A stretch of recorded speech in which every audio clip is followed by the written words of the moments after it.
স্কুলে স্কুলে বাচ্চাদের শেখানো হয় জলের অপর নাম জীবন, কিন্তু ঝাড়গ্রামের রাজদহ গ্রামের তিনটে স্কুলের বাচ্চারা পাল্টা প্রশ্ন করতে পারে কে বলেছে জলের অপর নাম জীবন।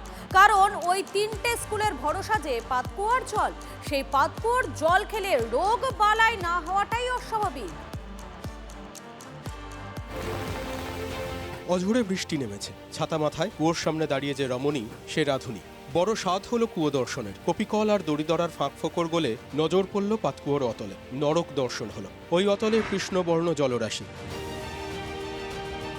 কে বলে জলের কোনো রং নেই? ঝাড়গ্রামের ভেলাইডিহার রাজদহ গ্রাম, সেখানে জলের রং আছে বইকে। গিরগিটির মতো সে জল কুয়োর অতলে কালো। কুয়ো থেকে উঠলে শ্বেত বর্ণা ঘোলাটে। বালতিতে ভেসে যাওয়া মশার লার্ভাওয়ালা সেই জল ঢাললে ডেকচির অতলে থিতিয়ে থাকে কাদামাটি। সেই জলে ধোয়া হয় মিড ডে মিলের চাল ডাল আনাজপাতি। সেই জল ঢালা হয় রান্নায়। সেই জল ভরা হয় গ্লাসে। অস্বচ্ছ যে জল ভেদ করে এদিক ওদিক দেখা যায় না, সেই জল যায় পড়ুয়ার পেটে।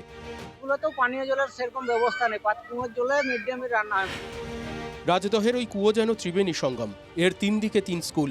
ওই রাধুনীরা যে স্কুলে মিড ডে মিল রাঁধেন, সেই চক গুজরাট জুনিয়র স্কুল ছাড়াও রাজদহ প্রাইমারি আর রাজদহ অঙ্গনওয়াড়ির একমাত্র পানীয় জলের উৎস এই কুয়ো।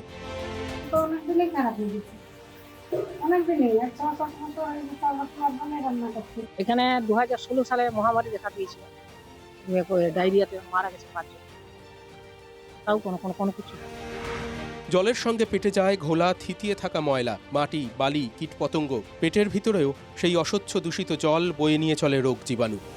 এই পাড়া ওই পাড়া সেই পাড়ায় করে তো অনেক বাচ্চা আছে। আর এখন বাচ্চাদেরই যদি ভবিষ্যৎটা এইভাবে সরকার করে, তাহলে তার আমাদের গার্জেন তরফ থেকে কি বলা আছে বলুন তো? সেই বাচ্চা প্রত্যেকের বাড়িতে বাড়িতে বাচ্চারা অসুস্থ আছে। অসহায় বাপ বলতে বলতে থমকায়, থমকে থেকে আবার বলে অমুকের জ্বর, তমুকের পেট খারাপ। ওই রকম জল পেটে গেলে যা যা হয় আর কি। বাপের মতোই যে শিক্ষক, তিনি বলেন উপায় কি? এটা তো কল ছিল, একটা টিউবওয়েল ছিল, সেটা তো খারাপ হয়ে গেছে পুরোটাই। প্রশাসনকে জানানো হয়েছিল। অসহায় জাতি মরিছে ডুবিয়া, জানে না সন্তরণ। কুয়োর জলে সাঁতার কাটা যায় না, তবু ওই কুয়োর জলেই যেন ডুবে মরছে রাজদহ। কারণ বিকল্প জলের উৎস নলকূপ দীর্ঘদিন খারাপ। রাঁধুনিরা প্রত্যেকদিন কুয়ো থেকে জল নিয়ে আসে। 5-7 বছর ধরে এখানে রান্না কুয়োর জল থেকে আনে। অসহায় মেয়েবেলা থমকায় ছেলেবেলা। বন্ধ হয় না মিড ডে মিলের রান্না।